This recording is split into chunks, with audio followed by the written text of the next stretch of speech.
నేను ఈరోజు ఆదోనిలో ఎస్సీ ఇంటిగ్రేటెడ్ హాస్టల్లో బాబు జగజ్జీవన్ రామ్ గారి జయంతి పురస్కరించుకొని ఇక్కడ నివాళులు అర్పించడానికి వచ్చాను. అదే సందర్భంగా ఎట్లా వచ్చాను కానీ ఆడబిడ్డలకు సంబంధించిన హాస్టల్ గురించి చూడడానికి కూడా వచ్చినాను.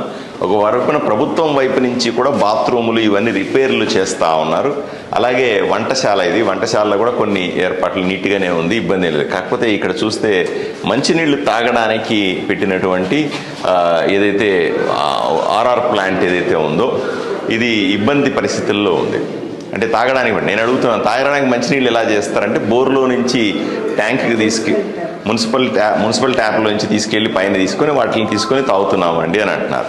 సంతోషం. కానీ ఆడబిడ్డలు సుమారుగా 250 మంది పిల్లలు ఉన్నారు ఇక్కడ.